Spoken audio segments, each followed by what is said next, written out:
de Deus, vamos para mais um estudo da Escola Bíblica Dominical através da revista da CPAD, a revista do quarto trimestre, e essa é a lição número 5. Essa lição de número 5 é do dia 31 de outubro de 2021. O tema da lição de hoje é Jesus Cristo e este crucificado, a mensagem do apóstolo. Vamos então ao texto áureo. Mas nós pregamos a Cristo crucificado, que é escândalo para os judeus e loucura para os gregos. 1 Coríntios 1, 23. Verdade prática: o Cristo crucificado é o centro da mensagem da cruz. É a encarnação da verdadeira sabedoria para a salvação. Vamos então à leitura bíblica em classe. 1 Coríntios 1, de 18 a 25. 1 Coríntios, capítulo 1, versículo 18. Porque a palavra da cruz é loucura para os que perecem, mas para nós que somos salvos é o poder de Deus. Versículo 19. Porque está escrito: destruirei a sabedoria dos sábios e aniquilarei a inteligência dos inteligentes. 20. Porque onde está o sábio? Onde está o escriba? Onde está o inquiridor desse século? Porventura não formou Deus louca a sabedoria deste mundo? Visto como na sabedoria de Deus o mundo não conhecia a Deus pela sua sabedoria, aprove a Deus salvar os crentes pela loucura da pregação. Porque os judeus pedem o sinal e os gregos buscam sabedoria. Mas nós pregamos a Cristo crucificado, que é escândalo para os judeus e loucura para os gregos. Mas para os que são chamados, tanto judeus como gregos, lhes pregamos a Cristo, poder de Deus e sabedoria de Deus. Porque a loucura de Deus é mais sábia do que os homens, e a fraqueza de Deus é mais forte do que os homens. 1 Coríntios, capítulo 2, versículo 1. E eu, irmãos, quando fui ter convosco, anunciando-vos o testemunho de Deus, não foi com sublimidade de palavras ou de sabedoria, porque nada me propus a saber entre vós, senão a Jesus Cristo e este crucificado. E eu estive convosco em fraqueza, em temor e em grande tremor. A minha palavra e a minha pregação não consistiram em palavras persuasivas de sabedoria humana, mas em demonstração do Espírito e de poder, para que a vossa fé não se apoiasse em sabedoria dos homens, mas no poder de Deus. Introdução. Paulo descobriu a verdade sobre o Cristo crucificado e ressurreto. E isso foi a tônica da sua pregação.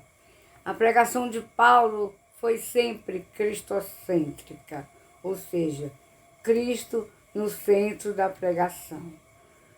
Em tudo que ele pregava, ele mostrava Cristo como centro da sua retórica, da sua pregação.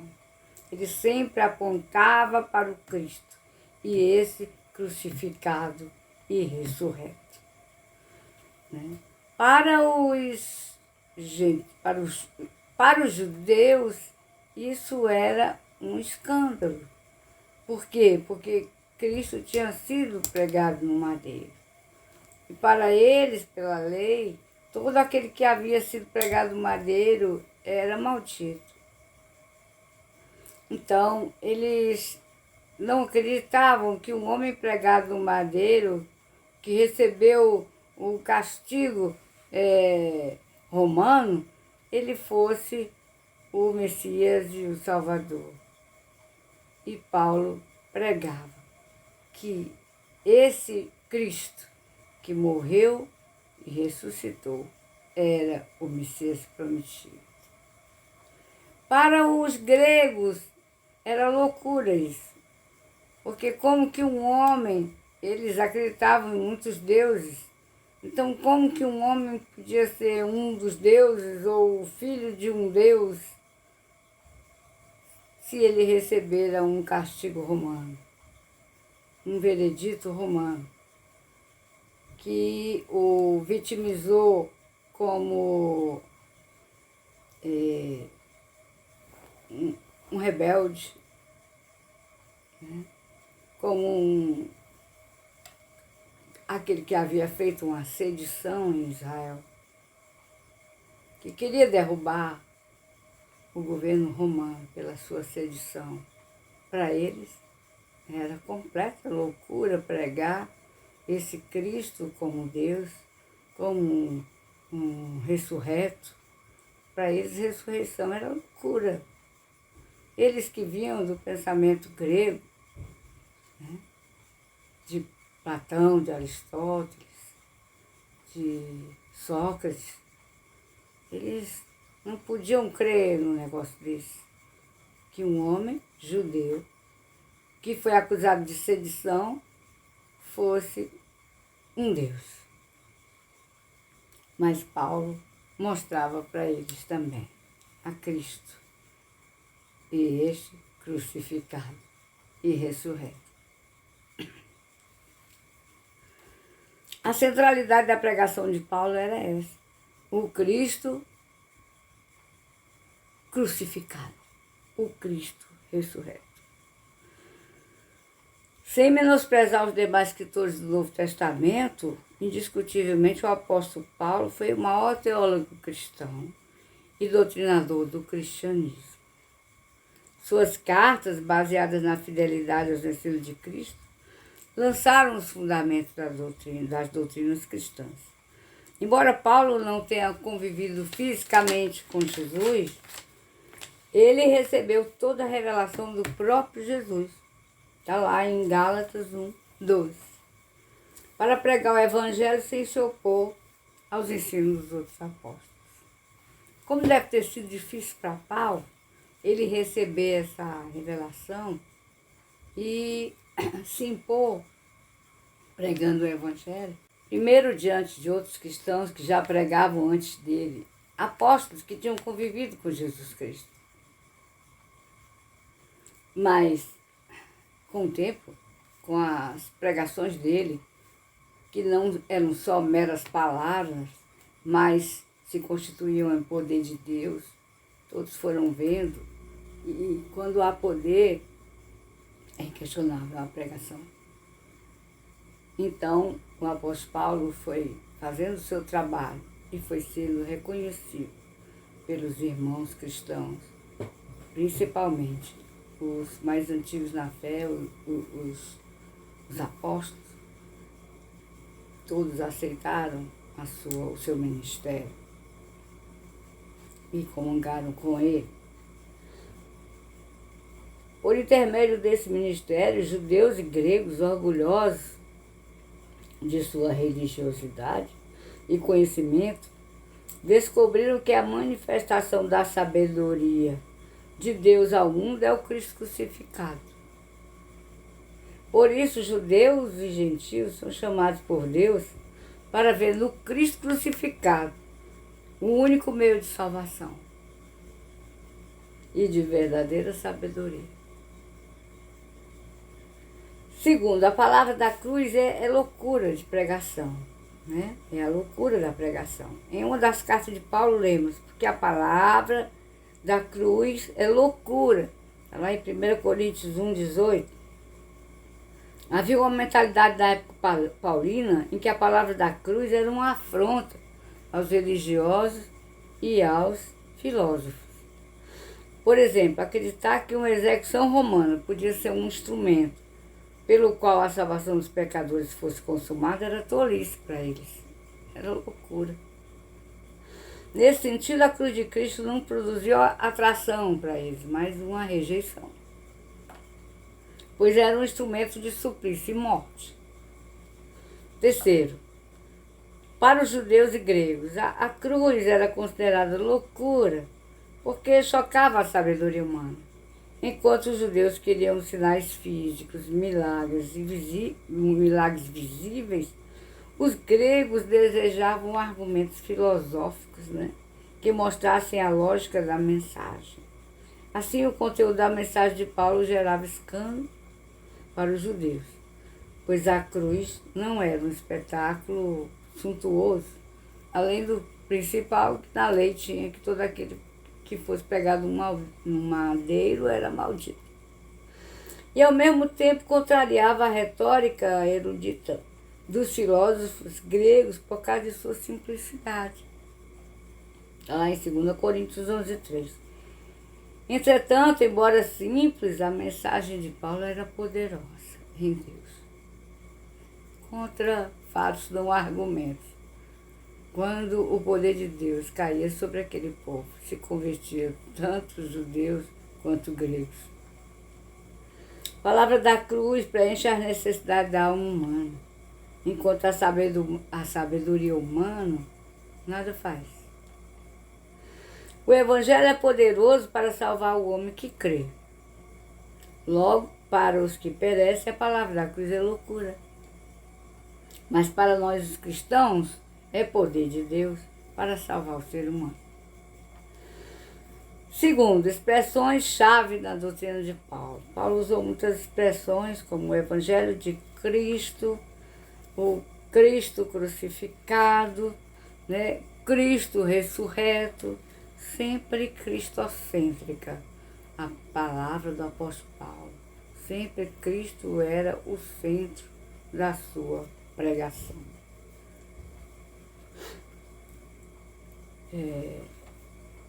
Os efeitos da mensagem da cruz. Uma vida no poder de Deus. A mensagem da cruz é uma mensagem de poder. Por isso devemos esperar a manifestação do poder ativo de Deus em nossa vida. O Senhor Jesus pode nos usar como instrumentos para salvar o pecador, curar os enfermos, libertar as almas dos demônios. Os milagres da salvação, cura e libertação devem acompanhar a nossa vida no serviço do reino de Deus, porque fica inquestionável. Quando há poder de Deus, fica inquestionável a nossa pregação. A mensagem que pregamos não é filosofia humana, mas o poder divino para a transformação da vida de quem crê no Evangelho. Romanos 10:17. Segundo, uma vida de humildade. Quem é sábio em Deus contrasta a sabedoria da cruz com a sabedoria desse mundo. Se vê a sabedoria da cruz, a sabedoria do mundo, ela recusa a reconhecer a Deus como o Senhor que limpa, que lava, que liberta, que muda, que transforma, que salva, né? Recusa conhecer Jesus Cristo como Filho de Deus, né? A sabedoria humana, ela é narcisista, ela é voltada para a própria pessoa, para o próprio eu, né? A sabedoria que vem de Deus, ela faz nos prostrar diante dele e reconhecer as nossas misérias e descobrir quem verdadeiramente é Jesus, manso e humilde de coração. A mensagem da cruz nos constrange a viver como ele, humildemente. Terceiro, uma vida na dependência do Espírito. Nada melhor do que a mensagem da cruz para revelar quem nós somos. Está lá em 2 Coríntios 2, versículo 3. Como o apóstolo Paulo, devemos ter a plena consciência das nossas fraquezas humanas, limitações pessoais e medos interiores. Por isso, as Escrituras nos estimulam a jamais depender ou confiar em nós mesmos, no nosso próprio braço forte, nas nossas próprias convicções, mas exclusivamente no Espírito Santo, que foi dado para todo aquele que crê, por causa de Jesus, que morreu e ressuscitou, e disse: eu vou e enviarei o outro, o Consolador. Ele vai ensinar todas as coisas para vocês. E quando nós o aceitamos, o Espírito de Deus vem sobre nós, como veio em Pentecostes naquelas línguas de fogo. Ele entra no nosso coração para nos dar uma nova vida, um novo start, um novo começo, um novo gênese de relacionamento com Deus. E aí nós podemos crescer em Cristo. E de glória em glória, de fé em fé, até chegar ao dia perfeito, nos tornarmos como Ele, quando Ele voltar. Então, nós precisamos depender e confiar no Espírito Santo. O Espírito Santo nos faz agir, ter criatividade, fazer as coisas do modo que glorifiquem a Deus. Enquanto nós vamos glorificando a Deus, nós vamos sendo felizes. Porque Deus tem esse prazer em nos tornar felizes, em nos abençoar. A mensagem da cruz nos ensina a depender exclusivamente do Espírito Santo. Conclusão: a mensagem da igreja é a cruz de Cristo. Essa cruz dá conta do Cristo crucificado e do ressurreto. Essa mensagem traz escândalo ao mundo, mas poder para nós. Ela salva, cura e liberta o pecador, ao mesmo tempo que nos revela uma vida de poder de Deus, humildade e dependência do Espírito. A mensagem gloriosa da cruz transforma o homem inteiro. Que Deus abençoe cada um.